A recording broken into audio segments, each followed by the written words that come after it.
Today, we funded 20. We as a nation do not have to go into debt to have a currency.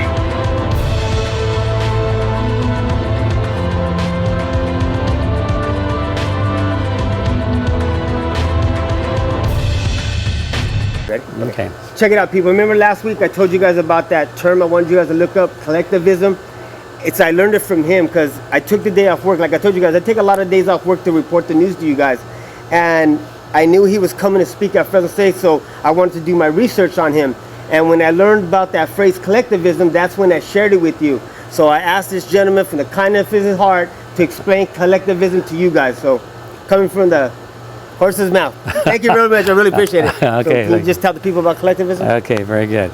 Well, collectivism is an important word in our world today, and it's one that people aren't using very much. 80 years ago, books on political philosophy were loaded with that word. Everybody knew the word collectivism, but it's fallen out of disuse, fallen out of use, I should say, fallen into disuse. So let's start from the beginning. Collectivism is a concept. It's an ideology of the proper function of the state. It's an ideology which says that the state should be all-powerful.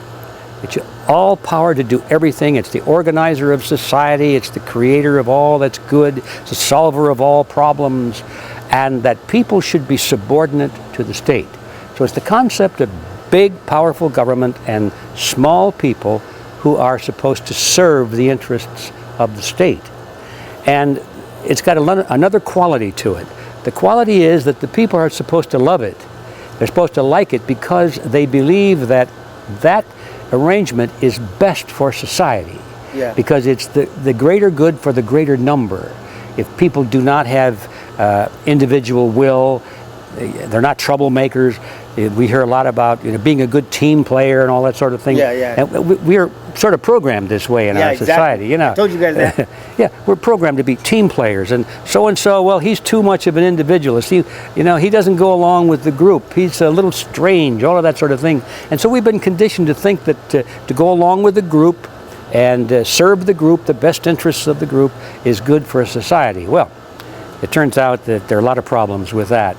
And I know when I went to school, I was pretty well taught that collectivism was a good thing because it's based, the most fundamental principle of collectivism is that the group is more important than the individual.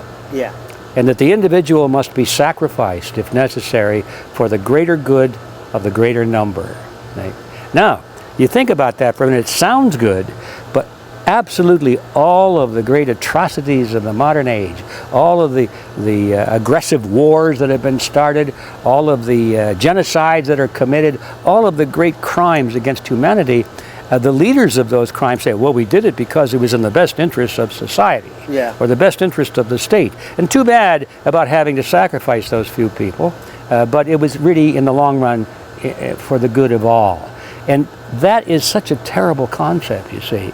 And as long as you buy into the idea that there is such a thing as a group that has rights above the rights of an individual, you're kind of stuck because you don't know how to argue against that. The truth of the matter is that the group, this concept that we call group, doesn't really exist. Yeah. It's just an abstraction in the mind. There's no such thing as a group. You can't touch a group. You can't see a group. You can touch individuals, you can see a bunch of people over there, and we call that vision or that concept of more than two people, we call that group. But it doesn't really exist. It's a mathematical concept, an abstraction in the mind. And so when we say that this thing, group, is more important than an individual, we're making a big mistake, because what we're setting ourselves up for is for demagogues to step forth and say, I speak on behalf of the group. I represent the group. I am the leader of the party, or something like that. Adolf Hitler spoke for the group. The Nazi Party was the leader of the state. Lenin and Stalin spoke for the group. The Communist Party was the leader, and Mao Zedong, the Communist Party was the leader of the state and represented the people. So everything was always done in the name of the people, but really it was just the will of the leader of the little power clique that controlled the state. So we set ourselves up for that Yeah. when we accept this idea of collectivism. And so today, unfortunately, we see in the United States, our country has gone way down this path of collectivism. And I don't care what the government does that we don't like. Yeah. If we start to complain about it, they say, be quiet, it's in the best interest of the nation, it's in the best interest of society. And I guess we better be quiet about that then. Yeah.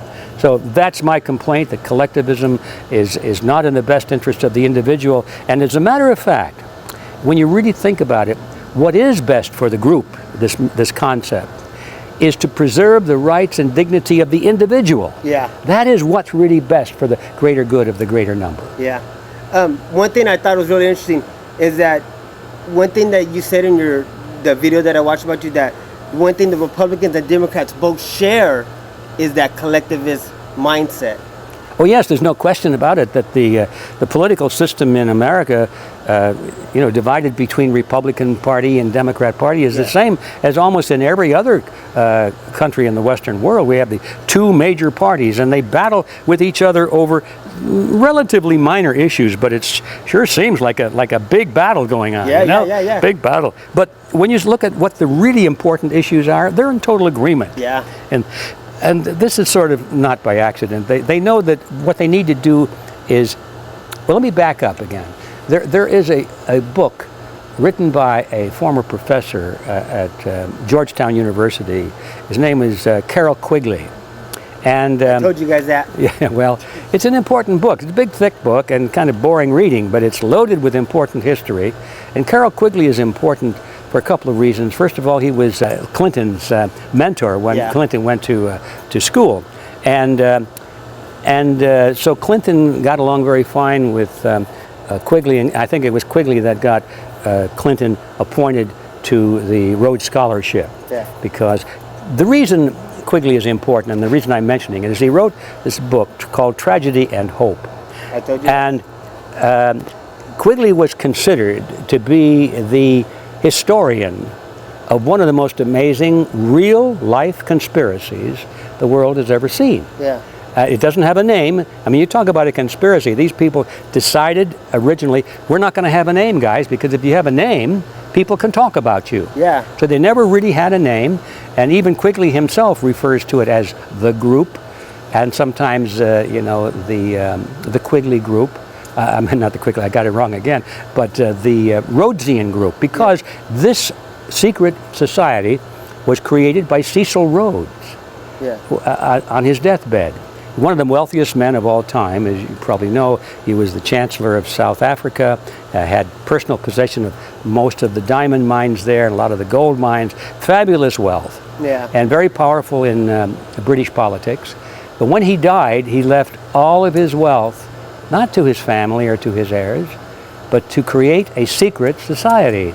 And that's how we know about it, because there was a book written by the administrator of his will, called William Stead, or Steed, I don't know how you pronounce it, but it's S-T-A-D, and he describes the wills and where the money went and what it was for, and where it went is to the creation of a secret society that Cecil Rhodes said should literally control the world from behind the scenes. Now, this is Cecil Rhodes speaking. Yeah. And he said, the way we will do this is that we will send our people into the power centers of society and quietly work from behind the scenes. We will control all the major organizations that determine the political life of a nation.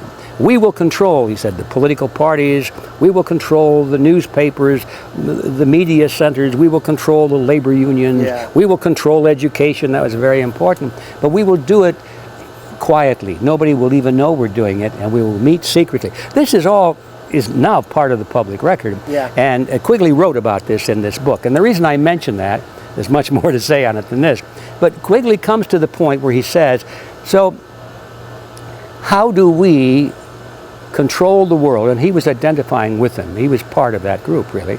He said, how do we control the nations of the world and still let people have a vote? He says it's easy. All you have to do is control both political parties and let them fight it out.